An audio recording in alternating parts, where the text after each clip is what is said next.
Very good morning, guys. Warm welcome to the best lectures of CS Executive Strategic Management nationwide.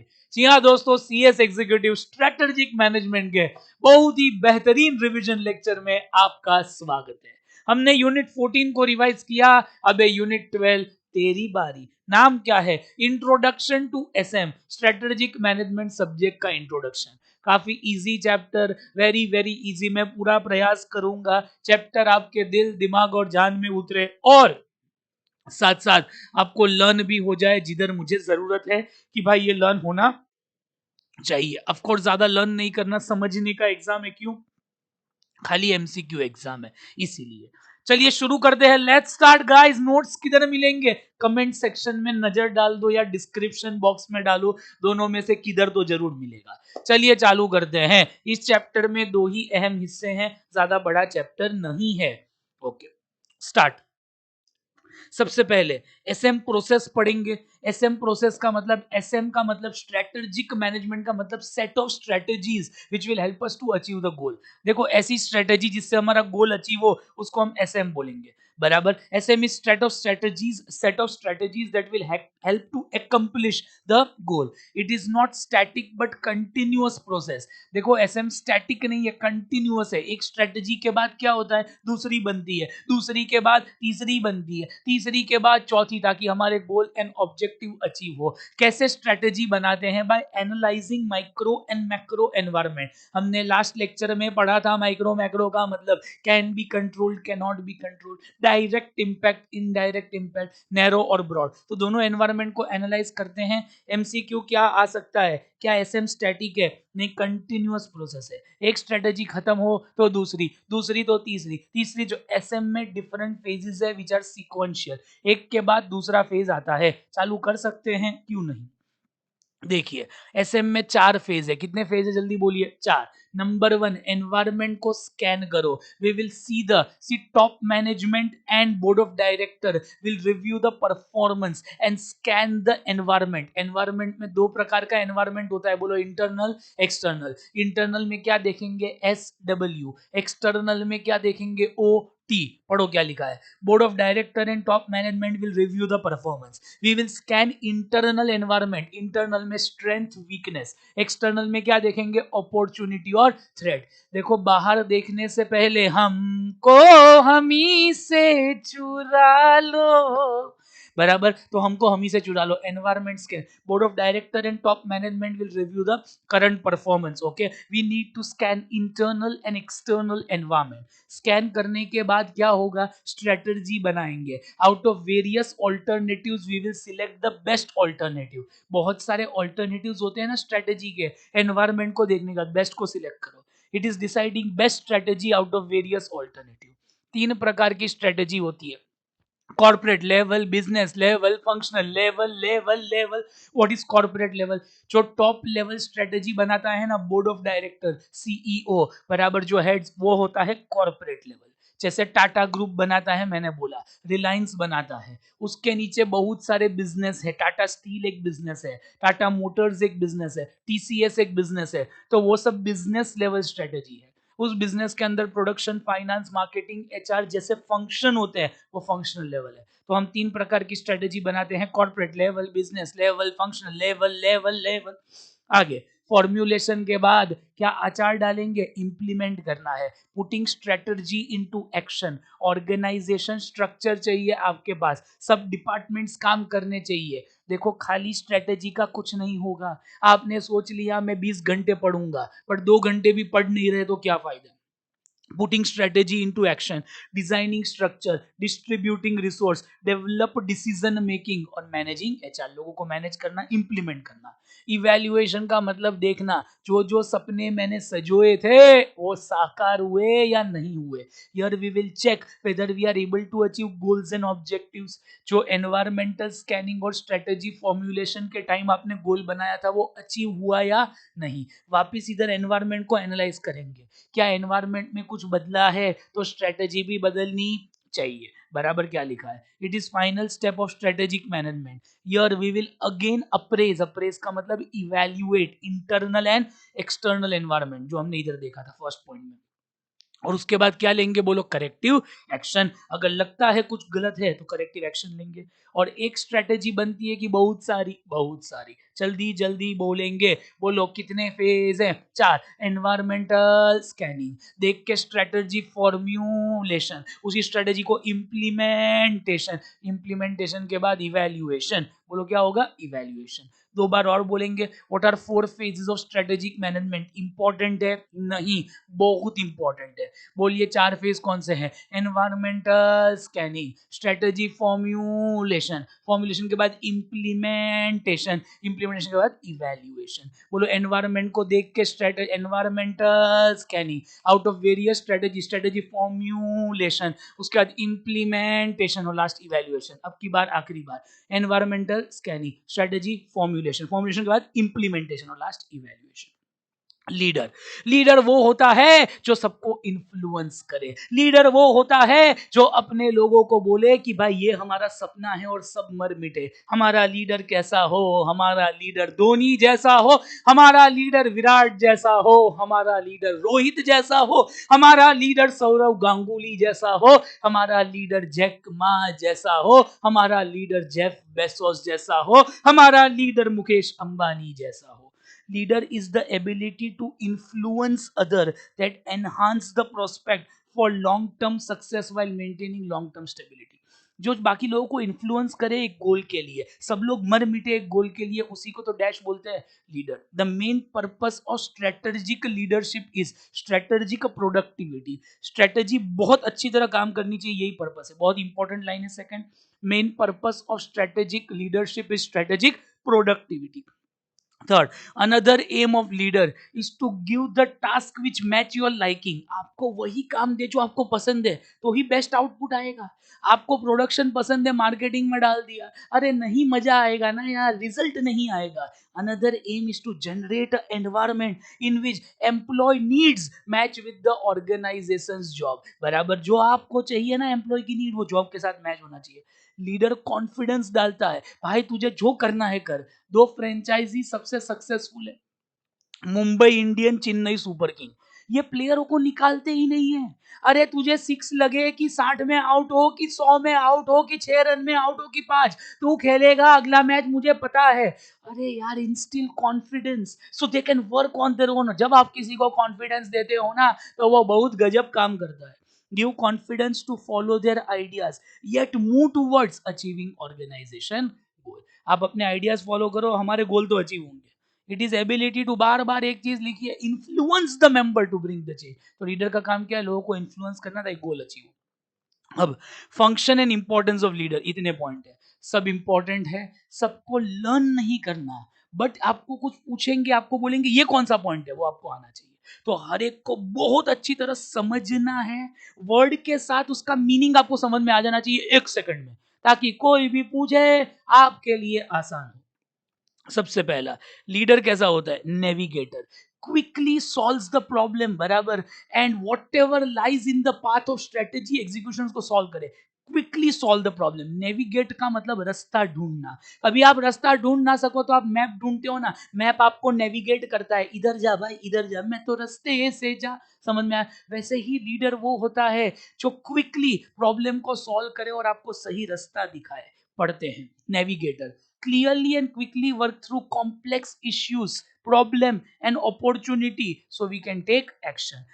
Clearly and quickly complex issues देखता है, problem और opportunity को solve करता है ताकि हमारा काम अचीव हो। स्ट्रेटजिस्ट, अरे लॉन्ग टर्म स्ट्रेटेजी बनाता है ताकि विजन अचीव हो। याद रखना, लीडर स्ट्रेटजिस्ट भी होता है। हमारा लीडर कैसा हो? नेविगेटर हो, स्ट्रेटेजिस्ट हो, एंटरप्रेन्योर हो, मोबिलाइजर हो, चेयर लीडर हो, चेयर इन्फ्लुएंसर हो, अरे मोटिवेटर हो, जिसको देख के मर मिटे ऐसा हो, पॉलिसी मेकर हो, पॉलिसी एनफोर्सर हो। हम हर एक पॉइंट को देखेंगे। स्ट्रेटेजिस्ट लॉन्ग टर्म एक्शन लेता है ताकि हमारा डैश अचीव हो। बोलो, जीता हूं जिसके लिए विजन। आपको 20 साल में क्या करना है, वो विजन है। तो ये लॉन्ग टर्म स्ट्रेटेजी बनाता है ताकि विजन अचीव हो। स्ट्रेटेजिस्ट जैसा होता है।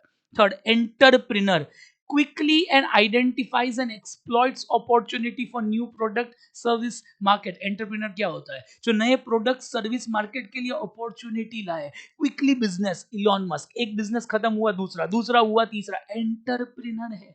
रेड बस के मालिक ने देखा कि भाई लोगों को बस बुक करना है. लोगों का सबसे बड़ा दर्द क्या है बताए? और लोकल एक एक जन के पास जाते हैं. क्यों ना ऐसी वेबसाइट बनाए जिसमें सब बस एक साथ आ जाए. तब बहुत नया आइडिया था. जबरदस्त पैसे. एंटरप्रेन्योर आइडेंटिफाई एंड एक्सप्लॉइट करता है opportunity for new product market and services. Zomato entrepreneur. आगे मोबिलाइजर. मोबिलाइजर का मतलब हर एक जगह से रिसोर्सेस को लाता है, मोबिलाइज करता है, रिसोर्सेस को लाता है ताकि काम हो और गोल अचीव हो.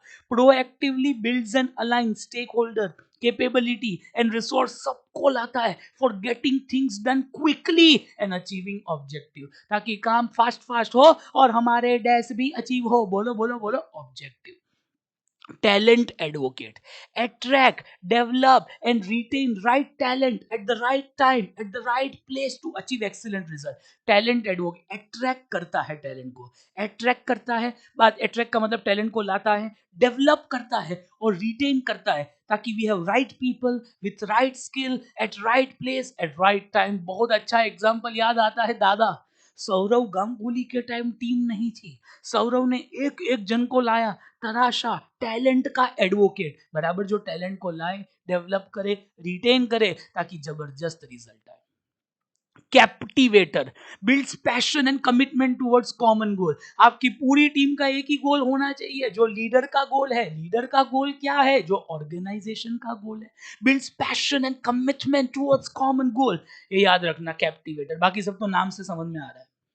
ग्लोबल थिंकर जो हर जगह से इंफॉर्मेशन कलेक्ट करे और सही डिसीजन ले. खाली एक जगह से नहीं जो उसकी टीम बोले, बाहर से वर्ल्ड में क्या चल रहा है, इंडिया में क्या चल रहा है. बराबर. जो ऐसा नहीं हो हाँ बॉस आपने बोला वो सही. अनबायस्ड थिंकिंग होना चाहिए. हर जगह से इंफॉर्मेशन को ले लूं. Integrate information from all source to make well informed diverse perspective which will improve our performance. Change driver creates environment that embrace change. जीवन में अगर आप बदलाव नहीं करोगे तो आप जरूर बदल जाओगे. लीडर में एक चेंज ड्राइवर होना चाहिए. कोई भी चीज नहीं आती, हाँ साहब ये करेंगे, बिकॉज अगर आप वो नहीं करोगे तो आज नहीं तो कल आप गिरोगे. बराबर. Enterprise guardian. गार्डियन क्या होता है? जब आपके पेरेंट्स नहीं होते ना तो हॉस्टल में गार्डियन का नाम लिखवाते हैं जो उसी शहर में रहता है, आपका ध्यान रखे. वैसे ही लीडर ध्यान रखना चाहिए शेयर होल्डर की वैल्यू कम ना हो जाए, कहीं मेरी शेयर प्राइस कम ना हो जाए. ये भी तेरा कर्तव्य है leader. Ensure that share holders interest is protected. आप कोई भी काम करो उससे शेयर होल्डर की वैल्यू कम नहीं होनी चाहिए, शेयर प्राइस कम नहीं होनी चाहिए. Ensure shareholder value through courageous decision making that support enterprise or unit wide interest. Clear है? बहुत सिंपल, अति सिंपल. बोलो. नेविगेटर होता है, स्ट्रेटजिस्ट होता है, एंटरप्रेन्योर होता है, मोबिलाइजर भी समझ में आएगा, लोगों को इकट्ठा करता है, कैपेबिलिटी स्टेक होल्डर का काम हो, टैलेंटेड. सब कुछ ईजी है.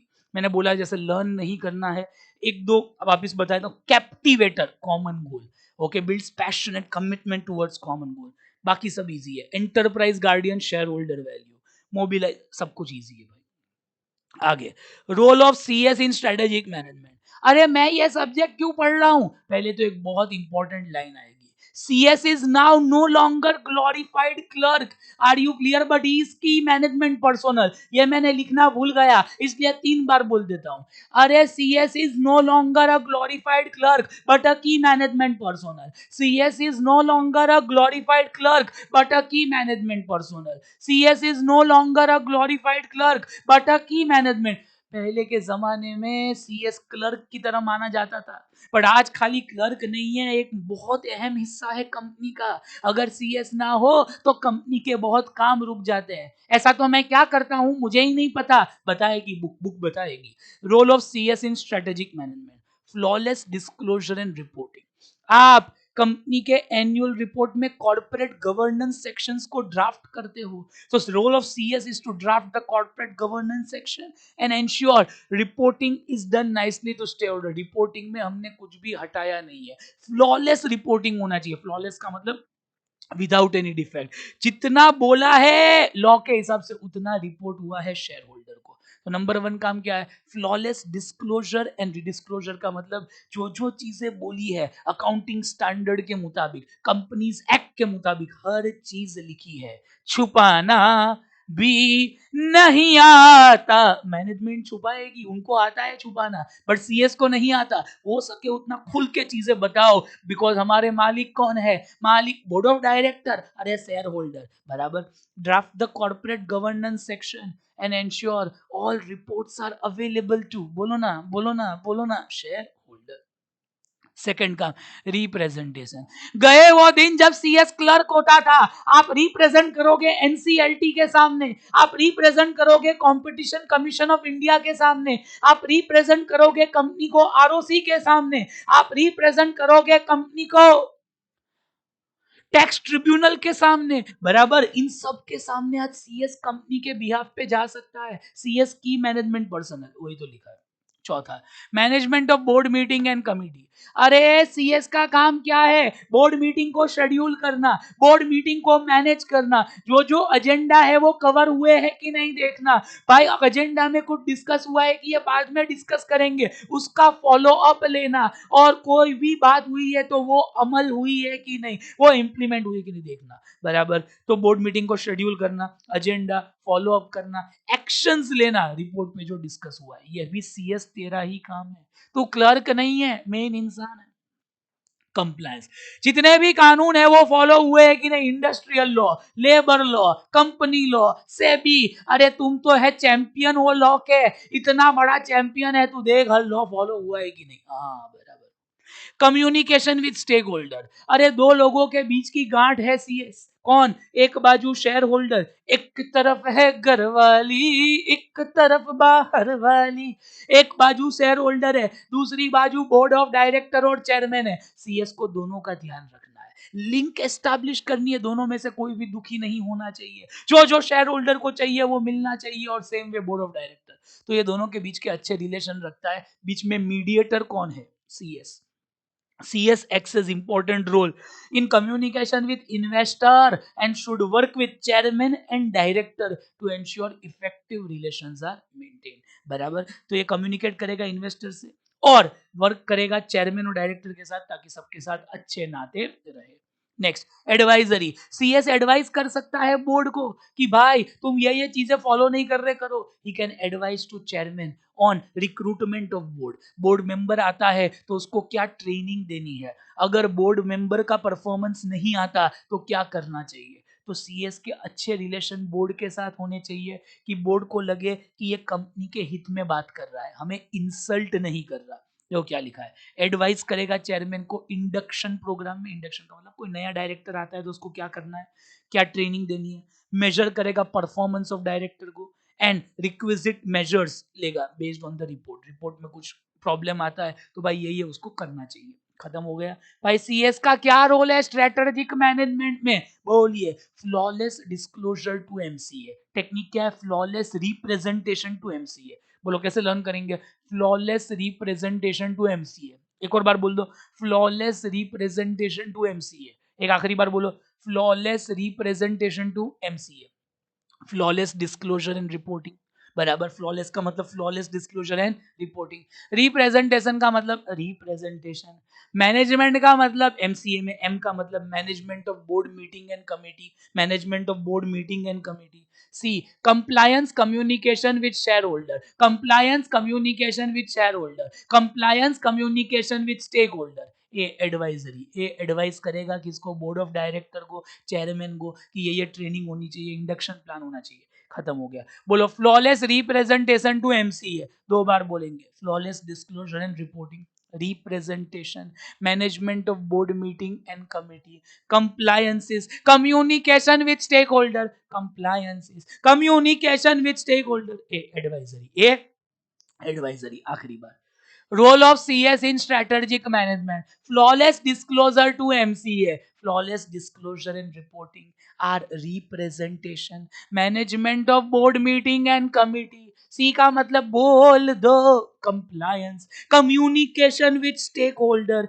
ए एडवाइजरी। एक बार पढ़ लीजिए, ब्रेक है, 20 सेकंड।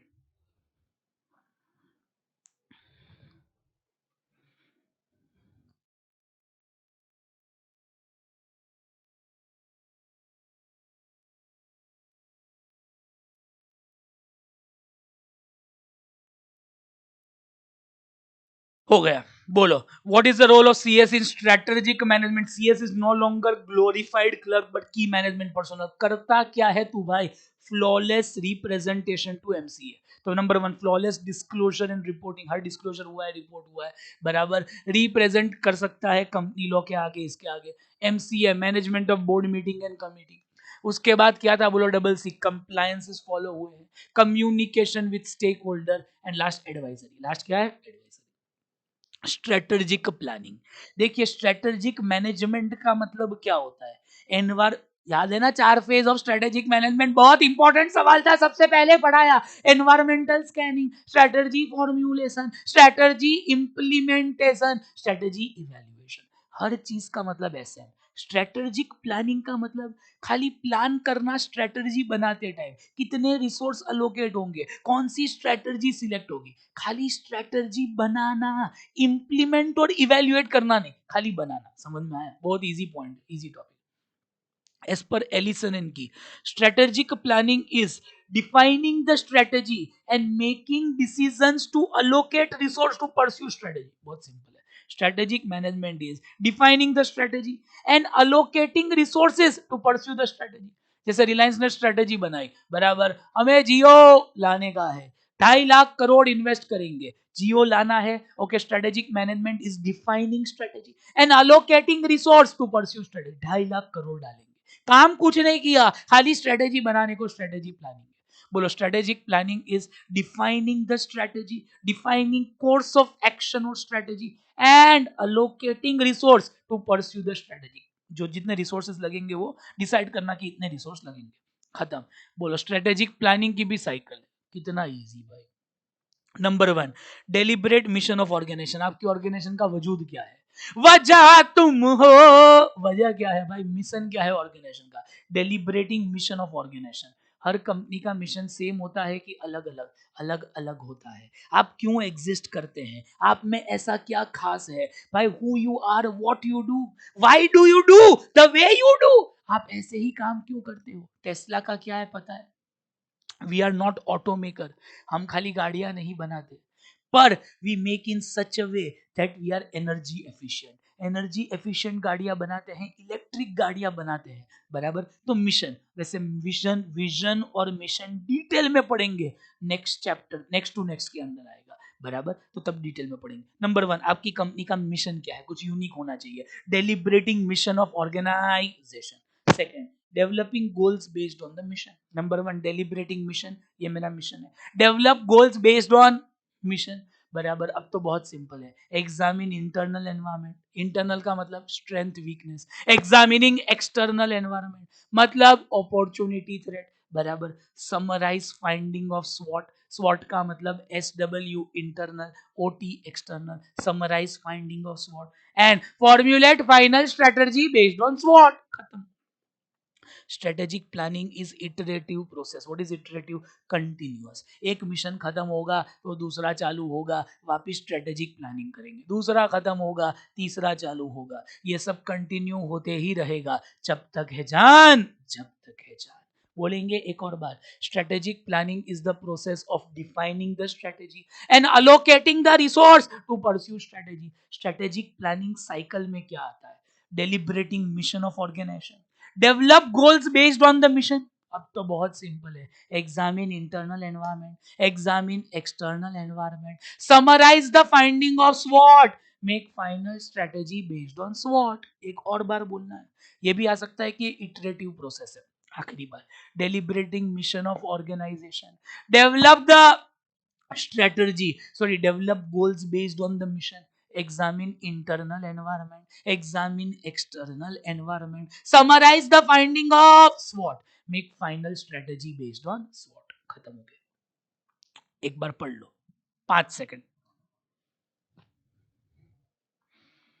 ओवर। जल्दी बोलेंगे, deliberating mission of organisation, okay. Second, developing goals based on the mission, Mission: examine internal environment, examine external environment, summarize the finding of SWOT, make final strategy based on SWOT. अब ये तो time pass है भाई, benefit क्या है planning करने के? Improved result and confidence आएगा। देखो प्लान होगा ना तो आपको पता होगा कौन सी दिशा में जाना है। Focus will refocus and re energise a disoriented organisation. देखो कभी कभी हमारा फोकस हट जाता है, बट प्लान होगा ना तो रीफोकस होगा। भाई ये हमारा वजूद था, ये हमारा मिशन था, इसके आगे कुछ नहीं करेंगे, हम गाड़ियां वही बनाएंगे जो इलेक्ट्रिक है। ओयो का क्या है पता है? Builds world's largest technology driven hotel network.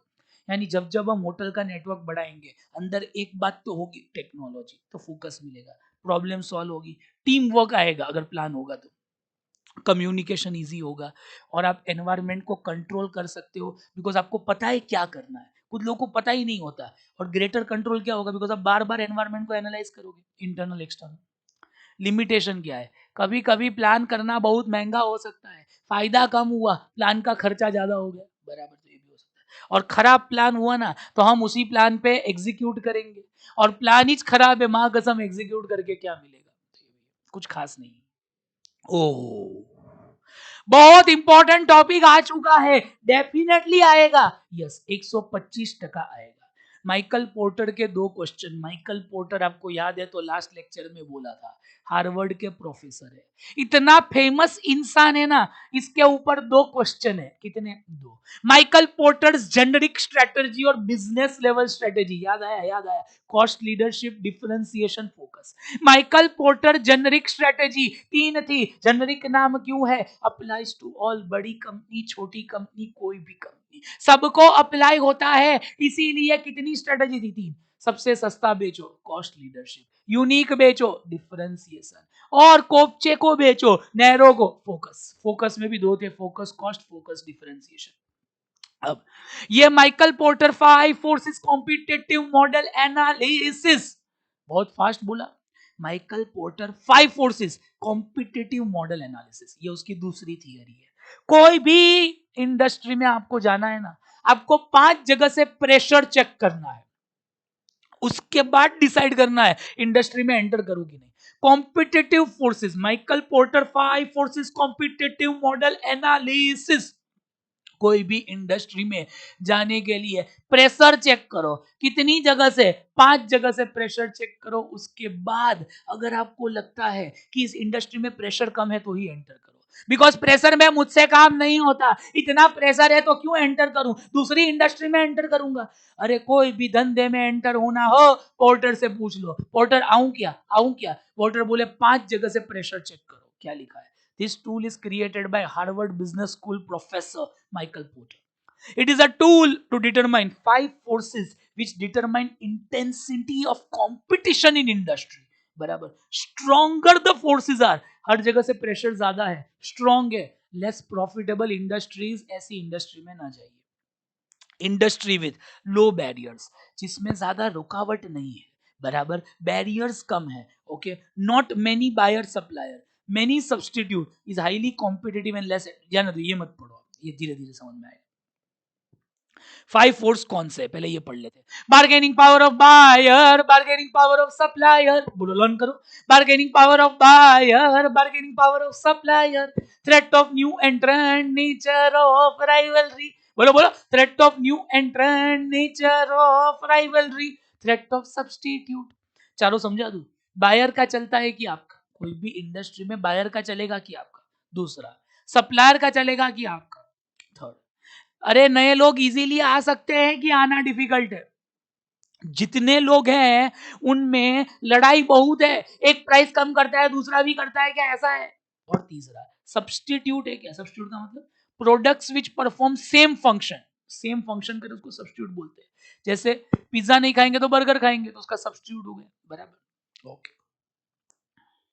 5 जगह से आपको प्रेशर चेक करना है, बोलो कौन सी 5 जगह? Bargaining power of buyer, bargaining power of supplier, threat of new entrant, nature of rivalry, threat of substitute. बोलो 5 area, bargaining power of buyer, bargaining power of supplier, threat of new entrant, nature of rivalry, threat of substitute. हर एक को पढ़ते हैं slowly and nicely.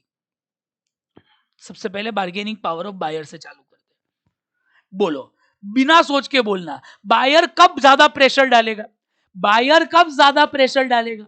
जब वो बड़ा buyer है। सोचो, आप मुझसे बोलो कि सर मुझे एक पेन ड्राइव चाहिए, तो मैं डिस्काउंट नहीं दूंगा। आप बोलो मुझे 100 पेन ड्राइव चाहिए, मैं बार बार आपको कॉल करूंगा, साहब ले लो ना, ले लो ना। समझ में आया? बिकॉज आप बड़े बायर हो।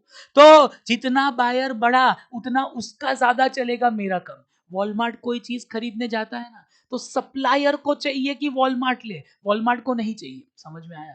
तो बायर बहुत प्रेशर डालेगा कब? जब वो बड़ा बायर है। छोटा बायर होता है तो वो प्रेशर क्या डालेगा? दुकानदार प्रेशर डालता है।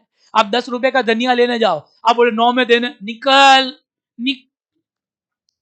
बहुत ही कम बायर्स है, उस केस में भी उनका चलेगा, आपका नहीं चलेगा। बड़े बायर, कम बायर।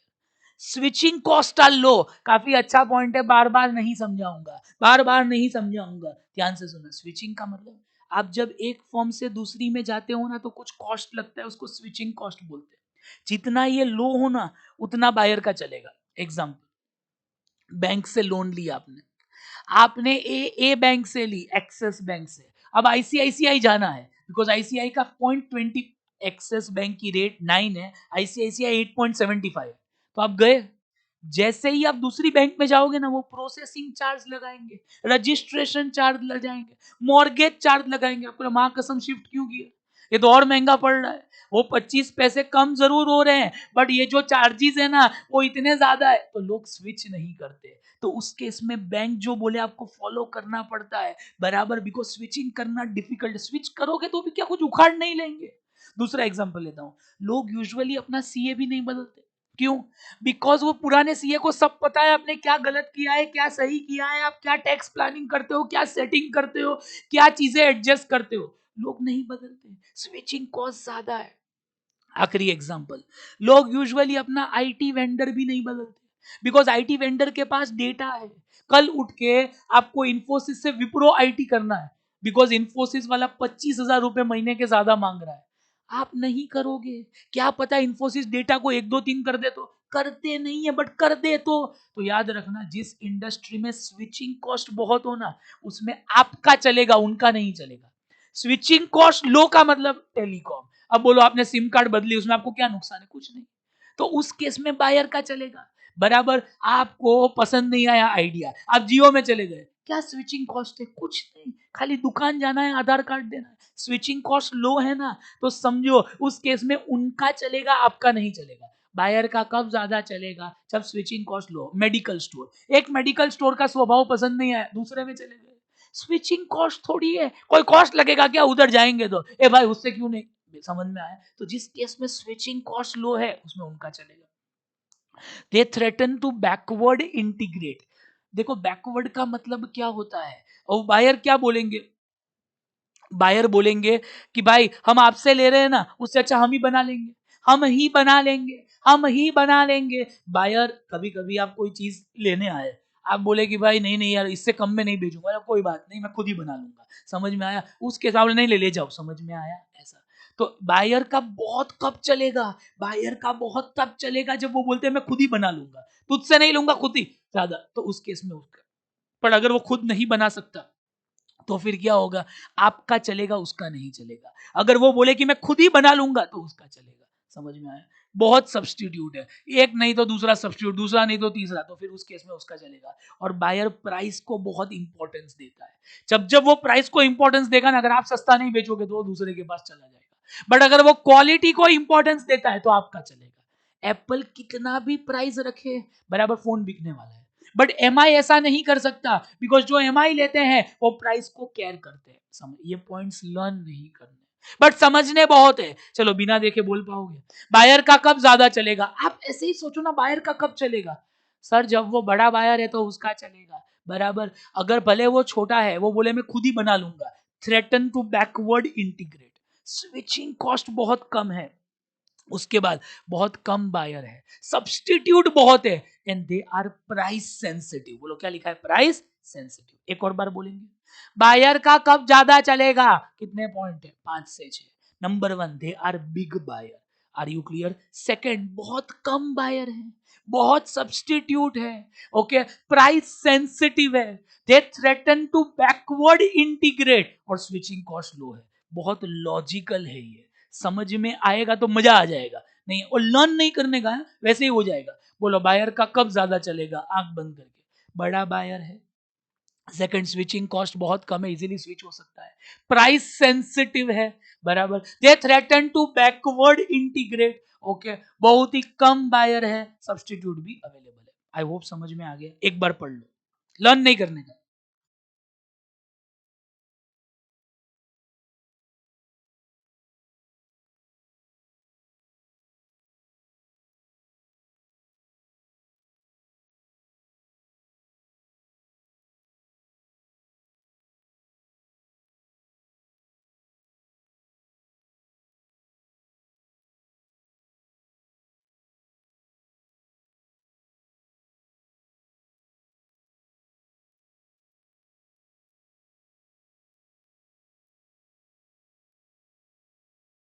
चलो, अब आएंगे सप्लायर, तेरी बारी, बार्गेनिंग पावर ऑफ सप्लायर।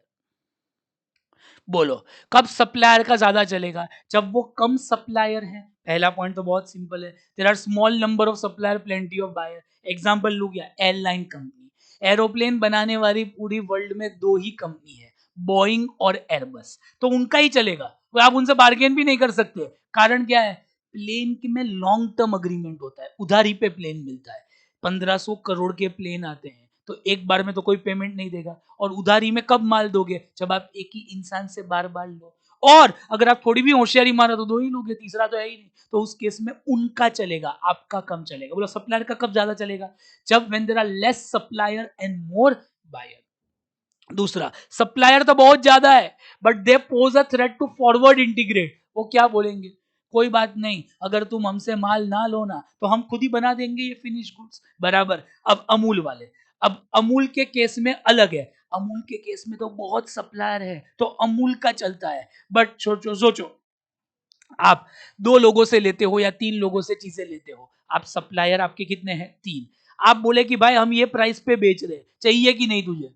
नहीं नहीं मुझे नहीं चाहिए, तुम्हारा प्राइस बहुत ज्यादा है। कोई बात नहीं, जो चीज बनाता है ना मैं खुद ही बना दूंगा, मैं खुद ही बना दूंगा, बाद में तू मुझसे ले ना ले फर्क नहीं पड़ता, मैं तो तुझसे भी सस्ते में बेचूंगा, बोल बोल बोल। अब बोले नहीं नहीं कोई बात नहीं, लेता हूं तुझसे, तू मत बना, लेता हूं तुझसे, तू तो मेरा धंधा खा जाएगा, बराबर। सप्लायर बहुत ज्यादा है बट वो खुद ही बना देंगे तो भी उनका चलेगा, सप्लायर ज्यादा है बट खुद ही, देखो दो केस में उनका चलेगा, सप्लायर कम है, सप्लायर बहुत ज्यादा है बट खुद ही, they pose a threat to forward integrate, बहुत ज्यादा सब्सटीट्यूट नहीं है तो उनसे ही लेना पड़ेगा, उनके पास स्कैर्स रिसोर्स है जो उनके पास है, किसी के पास नहीं है, बार बार वही है। And cost of switching is high, अगर आप स्विच करोगे ना बहुत बैंक में, जैसे आप एक बैंक से दूसरी बैंक जाओ तो बहुत खर्चा है, तो आप यूजुअली बैंक नहीं बदलते, उस केस में बैंक का ज्यादा चलेगा, आपका कम। आप यूजुअली सीए नहीं बदलते बिकॉज अरे यार उसको सब बताना पड़ेगा, उससे अच्छा कोई बात नहीं थोड़ा ज्यादा ले ले, तू ही ले, याद रहेगा। बोलो सप्लायर का कब ज्यादा चलेगा? जब सप्लायर कम है, जब सप्लायर ज्यादा है but they pose a threat to forward integrate, हम खुद ही बना लेंगे, उस केस में हम बोलते नहीं तुझसे ले लेते हैं, तू बना मत, प्लीज प्लीज हमारे धंधे में मत आ, बराबर।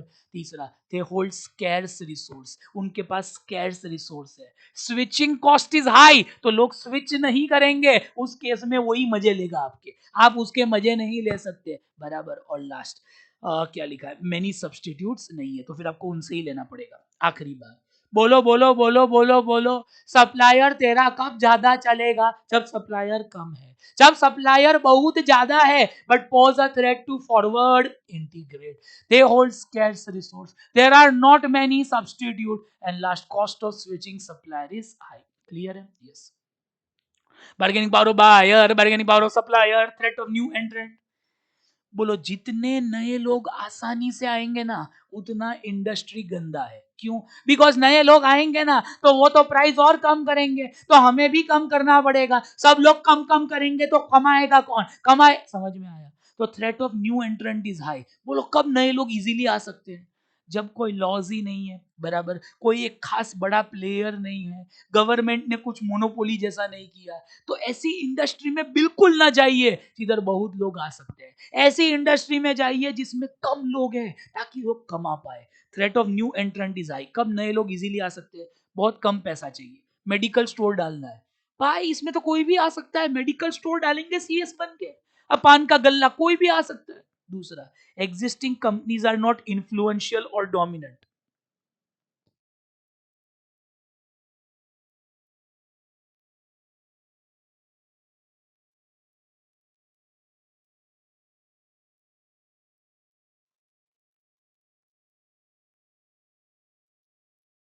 एग्जिस्टिंग कंपनीज डोमिनेंट नहीं है, बराबर। देखो जब कोई डोमिनेंट होता है ना, तो वो क्या है, अपना हक जमा सकता है, तो लोग क्या इजीली नहीं आते। बट जिस इंडस्ट्री में कोई भी राजा नहीं, उसमें तो कोई भी आ सकता है।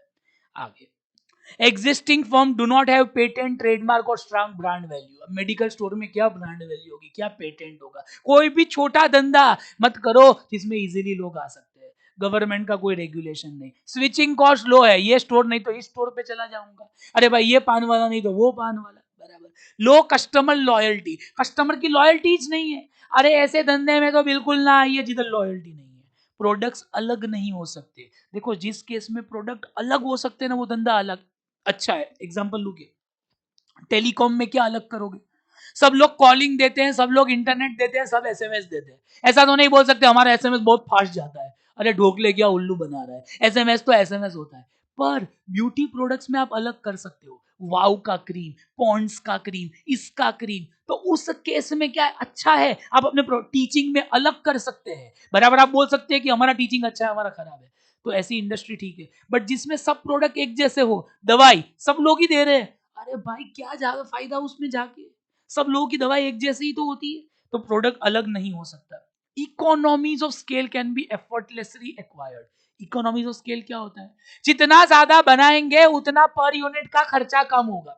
जितना ज्यादा बनाएंगे, बिकॉज फिक्स्ड कॉस्ट सेम रहता है, अगर आउटपुट बढ़ेगा तो पर यूनिट कम होगा ना। तो अब समझिए, जिस केस में इकोनॉमीज ऑफ स्केल होता है ना, उस धंधे में आप जा नहीं सकते। वॉलमार्ट, वॉलमार्ट इतना वॉल्यूम में खरीदता है ना कि उसको बहुत सस्ता पड़ता है। अरे एक साथ पूरी दुकान ही उठा लेता है। पर तो उस इंडस्ट्री अच्छी है वो इंडस्ट्री, क्यों? बिकॉज उसमें कमा तो रहे हैं लोग। बट कोई ऐसी इंडस्ट्री जिसमें इकोनॉमीज ऑफ स्केल इजीली मिल सकता है, बराबर, आपको कोई बड़ी क्वांटिटी की जरूरत नहीं, उस इंडस्ट्री में ना जाइए। बोलो, थ्रेट ऑफ न्यू एंट्रेंट, कौन सी इंडस्ट्री में, बराबर, न्यू एंट्रेंट का थ्रेट बहुत ज्यादा कब होता है? बिना देखे चार पांच पॉइंट बोल दो। Small capital is required, there is no government regulation, there is no monopoly player, switching cost are low, low customer loyalty, बराबर, प्रोडक्ट्स अलग भी नहीं हो सकते, तो ऐसी इंडस्ट्री तो बहुत गंदी है। खाली एक बार पढ़ना है, इजी था। कितने पॉइंट हो गए? 3। Bargaining power of buyer, bargaining power of supplier, threat of new entrant, nature of rivalry.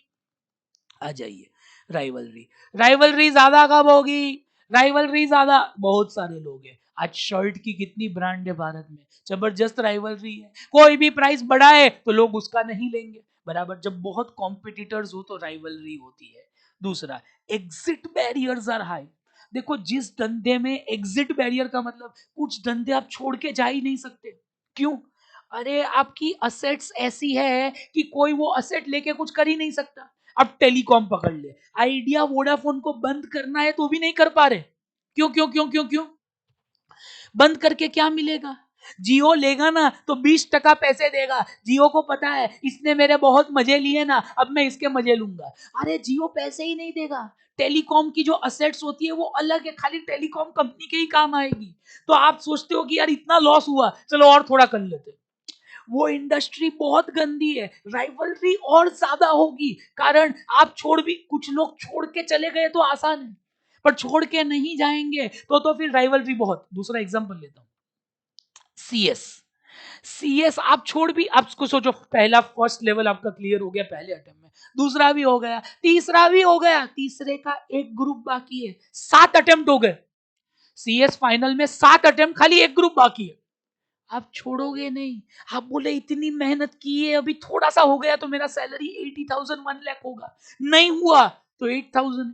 बराबर। तो एग्जिट बैरियर, जिसमें एग्जिट बैरियर का मतलब आप छोड़ नहीं सकते, आपकी एसेट्स ऐसी है किसी के काम नहीं आएगी, तो फिर आप छोड़ते नहीं हो, और जब आप नहीं छोड़ते ना तो एग्जिस्टिंग लोड और लड़ते हैं, तो फिर प्रॉफिट और कम, इंडस्ट्री ग्रोथ रेट स्लो है, तो उसमें क्या आप स्ट्रगल करते रहो। D2H इंडस्ट्री देख लो, बराबर, कितनी राइवलरी है और लोगों का ग्रोथ भी नहीं है, तो आप वही कस्टमरों के लिए और मर मिटेंगे।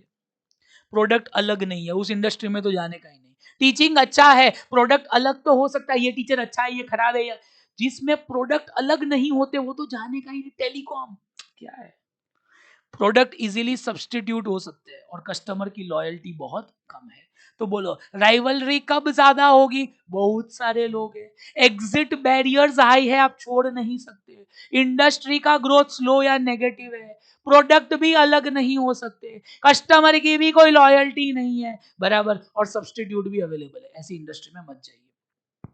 लास्ट पॉइंट कौन सा है, bargaining power of buyer, bargaining power of supplier, threat of new entrant, nature of rivalry, last है threat of substitute।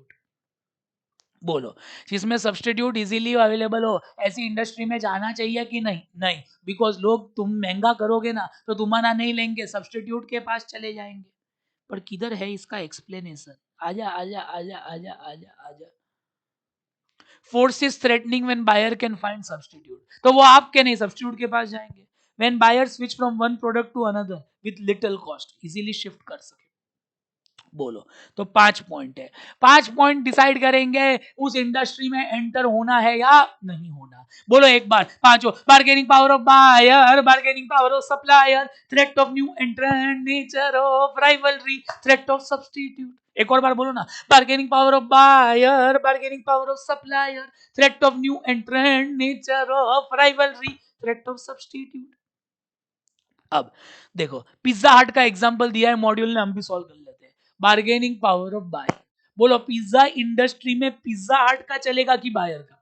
पिज्जा हट कोई बड़ा बायर थोड़ी है, क्या आप एक दिन में 50,000 का पिज्जा दे दे? माँ कसम, जोक ऑफ द डे, बराबर। तो बायर का मीडियम या लो चलता है, आपका ही चलेगा, बराबर, बिकॉज बायर कोई बड़ा नहीं होता। ओके, ऐसा नहीं कि कुछ ही बायर है, बहुत सारे बायर होते हैं पिज्जा के। तो बार्गेनिंग पावर ऑफ बायर में मीडियम और लो, बिकॉज वो बड़े बायर नहीं। सप्लायर, पिज्जा वालों को जो माल देते हैं, क्या कम लोग हैं?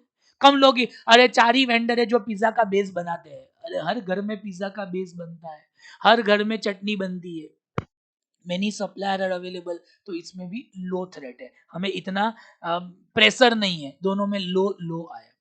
नए लोग, क्या नए लोग इजीली आ सकते हैं? इसमें भी लो है, क्यों? अरे यार नए लोग आ तो जाए, बट पिज्जा हट जितना बड़ा बनना। ओके, पिज्जा हट, डोमिनोज आज भी हर गली हर नुक्कड़ में है, वो ब्रांड नेम लाना, इतने स्टोर खोलना, इतना बड़ा नेटवर्क बनाना इम्पॉसिबल है, बराबर। एग्जिस्टिंग प्लेयर क्या है, नया है ना, वो और डिस्काउंट देंगे, उसको कोई फर्क नहीं पड़ता, वो कमा के बैठा है, बराबर। तो क्या है, इतना बड़ा नेटवर्क बनाना और इतनी लो प्राइस रखना डिफिकल्ट है। तो अभी तीनों में फायदा आया, लो प्रेशर है, bargaining power of buyer low, bargaining power of supplier low, threat of new entrant, कम लोग आएंगे। छोटी मोटी दुकान की बात नहीं कर रहे, पिज्जा हट की बात कर रहे, राइवलरी बहुत ज्यादा है, एक कम करता है दूसरा करता है, एक इंडिपेंडेंस डे दूसरा भी ऑफर लाता है, एक होली दूसरा दिवाली, लाते ही रहते हैं, बराबर, राइवलरी तो बहुत है। और सब्सटीट्यूट है क्या पिज्जा का? कितना वड़ा पाव खा लेगा लोग, बराबर, बर्गर खा लेंगे, आजकल तो नया डोसा पिज्जा आ गया, डोसा में भी पिज्जा, हाँ माँ कसम। तो ये दोनों में प्रेशर हाई है, हाई और वेरी हाई। तो बोलो आंसर क्या लग रहा है? 3 में लो लो लो, हाई हाई। 3 में तो लो आया ना, और 2 में थोड़ा बहुत प्रेशर तो जीवन में जरूरी है, थोड़ा बहुत प्रेशर तो आएगा, चालू कर सकते हैं धंधा, we can start business. Book ने कंक्लूजन नहीं दिया है, बट ठीक है। बोलो क्लियर है, कोई डाउट? एक और एग्जांपल मांगता है क्या? बोलो मांगता क्या? ले लेते हैं, चलिए एक और ले लो ना, मजा आ जाएगा। उबर ओला का बिजनेस करे या नहीं? उबर ओला, चलो चलो चलो चलो।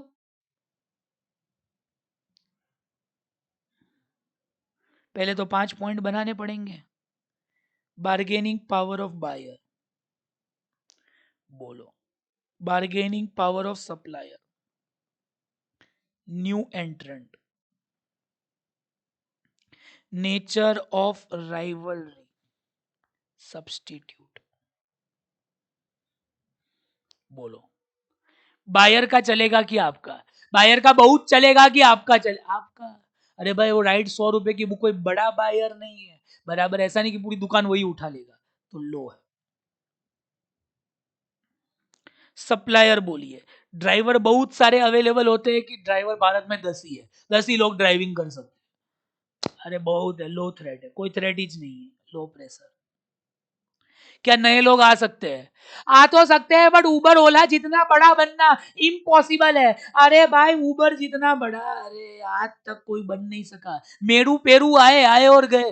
उबर ओला जितना पैसा बहाना, पानी से भी ज्यादा पैसा बहाया है उन्होंने, बराबर। क्या इनमें राइवलरी है? झगड़ा है कि नहीं? झगड़ा झगड़ा झगड़ा बहुत ज्यादा, पूछो नहीं। एक कम, हाई राइवलरी है, ये खराब है, प्रेशर ज्यादा है। सब्स्टिट्यूट है क्या ओला उबर का? मुझे तो नहीं लग रहा। सर रिक्शा है ना, तो ओला उबर रिक्शा में भी है। सेल्फ ड्राइविंग कार है, वो उसमें भी आ जाएगा, बराबर। तो इसमें भी मुझे कोई प्रेशर नहीं लगता। लो या मीडियम पकड़ लो, बिकॉज रिक्शा है तो उबर ओला उसमें भी है। सेल्फ ड्राइविंग कार में आ जाएगा मीडियम। चालू कर सकते हैं, डेफिनेटली कर सकते हैं। समझ में आया? माइकल पोर्टर 5 फोर्सेस, लो लो लो लो, 4 लो 1 हाई। थोड़ा प्रेशर तो जीवन में जरूरी है, बराबर, बट इसकी जगह 3 हाई आए होते तो चालू नहीं करता। अब बोलिए, मुझे बोलिए, बोलिए। Michael Porter 5 forces competitive model analysis, Michael Porter 5 forces competitive model analysis. बोलिए 5 फोर्स 3 बार। Bargaining power of buyer, bargaining power of supplier, threat of new entrant, nature of rivalry, threat of substitute. बोलेंगे एक बार, bargaining power of buyer, bargaining power of supplier, threat of new entrant, nature of rivalry, threat of substitute. Bargaining power of buyer, bargaining power of supplier, threat of new entrant, nature of rivalry, threat of substitute. Clear है? एक बार पढ़ लो, 10 second का break. ये नहीं खाली point के नाम पढ़ने, अंदर तो इजी है।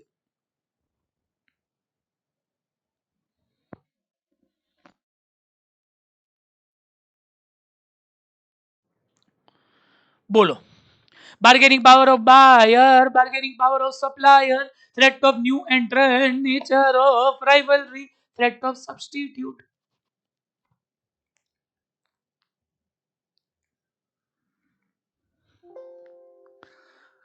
सब कुछ ही हो गया, खाली ये बाकी है बस, इसके बाद खत्म। कुछ डेफिनेशंस दी है, डेफिनेशन को लर्न करना है। लग तो नहीं रहा, बट आ सकता है तो कर लेते हैं लर्न, बराबर ना? ठीक है। स्ट्रेटेजिक मैनेजमेंट की गुड डेफिनेशन, चैप्टर खत्म। थोड़ा वियर्ड है ये, तो वियर्ड तरीके से ही लर्न करना पड़ेगा, बट कर लेते हैं। चांडलर, पहली डेफिनेशन स्ट्रेटेजिक मैनेजमेंट की चांडलर ने दी है। Determine the basic course of, determination of goals and objective, and adoption of course of action and allocating resource to achieve the goal. Chandler क्या बोल रहा है?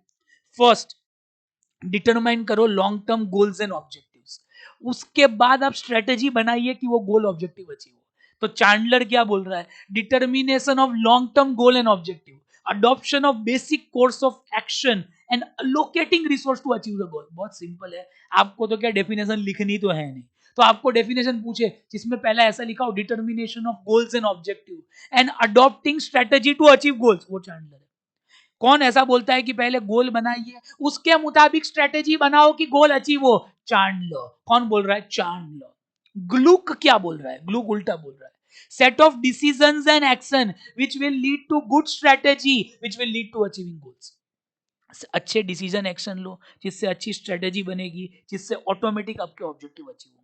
दोनों उल्टा बोल रहे हैं। कौन ऐसा बोल रहा है कि पहले गोल्स एंड ऑब्जेक्टिव्स बनाइए and adopting course of action, allocating resource ताकि गोल अचीव हो? चांडलर। ग्लॉक क्या बोल रहा है? Determination of basic course of action, take right decision and make right strategy to achieve corporate objective, ये Glueck बोल रहा है। दोनों उल्टा। कौन पहले गोल की बात करता है उसके बाद स्ट्रेटेजी? चांडलर। कौन ऐसा है जो पहले स्ट्रेटजी बनाता है ताकि गोल अचीव हो? ग्लॉक। क्लियर है? अरे भाई, पहले गोल की बात करने वाला कौन है? चांडलर। पहले सही स्ट्रेटेजी बनाओ, ग्लॉक। ये लास्ट दिन पे पढ़ना ही पड़ेगा, ऐसे ही लर्न होगा ये। बाकी तो लर्न ही नहीं होगा, छोड़ दो। नहीं नहीं होगा सर, होगा, आप करवा रहे हो ना वैसे। ओ, ऑस्ट्रेलियन कैप्टन आ चुके हैं, Tim Paine. Tim Paine is the captain of cricket Australia. Tim Paine क्या बोल रहा है? SM involves decision making in which we have wider ramification, हर वाइडर इंपैक्ट, ये लॉन्ग टर्म की बात करता है। टिम पेन जो ऑस्ट्रेलियन कैप्टन है, कोई भी स्ट्रेटेजिक मैनेजमेंट डिसीजन का मतलब जिसका वाइडर पर्सपेक्टिव हो, वाइडर लॉन्ग टर्म पर्सपेक्टिव हो। ओके तो भाई wider perspective, long term perspective की बात करें, Australian captain, don't forget Tim Paine. Wider ramifications का मतलब impact. SM involves decision making which है wider impact, long term perspective, use critical resource towards opportunity और थ्रेट। बहुत सिंपल है, SM का मतलब डिसीजन लेना जिसका वाइड रेमिफिकेशन मतलब वाइड इम्पैक्ट हो। Okay, second long term perspective और क्रिटिकल रिसोर्सेज। अब तक तीन। Chandler, determination of basic goals and action and making strategy to achieve गोल। उसके बाद Glueck, determination of right strategy which will help to achieve objective. Tim Payne, SM involves decision making which has wider ramification, long term perspective, use opportunity and threat. Hambrick and Chain क्या बोल रहे हैं? Chain पहन के चौथा इंसान आया। SM is formulation and implementation of major goals and initiative taken by top management on behalf of owner, बराबर। SM का मतलब होता है गोल्स करना, okay, on behalf of owner, resources, assessment of internal external. Owner की जो बात करता है वो कौन है? Hambrick and Chen. By SM का मतलब है formulation and implementation of major goals and initiatives, goals का लिस्ट बनाना बाय टॉप मैनेजमेंट, और उसके मुताबिक एनवायरनमेंट को एनालाइज करके स्ट्रेटजी बनाना। कुछ खास नहीं, ओनर की बात करता है। और last last last last, Michael Porter को तो भूल मत जाना। पोर्टर साहब क्रिएट यूनिक स्ट्रेटजी बनाई। यूनिक, वैसे यूनिक इंसान भी कौन है? पोर्टर यूनिक है, हार्वर्ड का प्रोफेसर। वो बोलता है यूनिक स्ट्रेटजी बनाओ, creating unique and valuable strategy, making trade off by choosing not what to do. देखिए, ये डिसाइड करो मैं ये काम तो नहीं करूंगा ताकि अच्छी स्ट्रेटेजी बने। कोई भी इंसान है ये नहीं करेंगे। By deciding what not to do and create fit between company activity and strategy. Company की जो एक्टिविटी है उसके मुताबिक स्ट्रेटेजी होनी चाहिए। बट आपको खाली याद रखना है, create a unique and valuable position बोलने वाले कौन? Michael porter. Very good. वैसे मैंने 5-6 पेपर देखे हैं, उसमें डेफिनेशंस नहीं है, बट ठीक है। तो भी और एक ये भी बात बताना, अगर आपको एमसीक्यू चाहिए वो भी लाऊंगा। बहुत सारी कमेंट लिखो, इतना लाइक दो कि मां कसम बढ़ जाए, और हर इंसान से शेयर जरूर करो, हर एक फ्रेंड के साथ। मुझसे ज्यादा वो आपको थैंक यू बोलेगा, क्या लेक्चर दिए है भाई तूने। तो आपको पसंद आया वो हार्ड वर्क तो जेन्युइनली एक लाइक ठोको, हमारा प्रोत्साहन कितना बढ़ता है। ठीक है, बोलो एसएम की अलग अलग डेफिनेशन, बोलो ना, बोलो ना, बोल दो ना जरा। सबसे पहली, Chandler, determination of long term course of action and making strategy to achieve the goal. Glueck क्या बोल रहा है? Set of performance and action so we can make right strategy to achieve objective, strategy की बात करता है। Tim Paine, SM involves wider decision making which has wider ramification, wider impact, long term perspective, use critical resource। Hambrick and Chain क्या बोल रहे हैं? Top management की बात करते हैं। Michael Porter, create unique and valuable strategy by deciding what not to do and match between company activity and goal. एक बार पढ़ लो, ब्रेक शुरू होता है अब।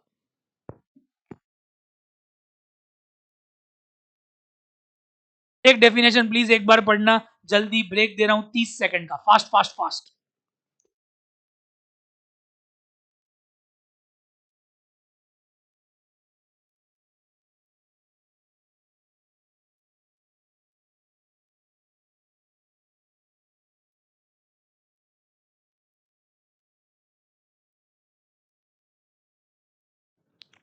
वन, टू, थ्री, हुआ की बाकी है, हुआ की बाकी है। आइला आइला हुआ हुआ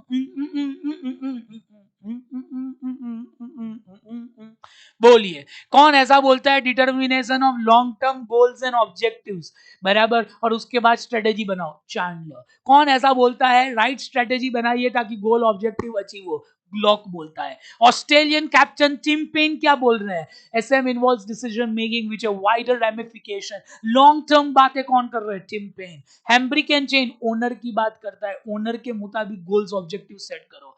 और लास्ट माइकल पोर्टर जो अपने आप में यूनिक है, create a unique and valuable strategy by deciding what not to do, and match होना चाहिए between company activity and strategy। इसी के साथ पूरे का पूरा चैप्टर समाप्त होता है। I hope you enjoyed as much as I did putting it up forward for you. पसंद आए तो लाइक ठोको, लव ठोको, और जो ठोकना है ठोको। बहुत बहुत आभार, मिलेंगे अगले चैप्टर के साथ। Till then, take care of yourselves. Thank you so much. Stay happy, stay healthy. All the best.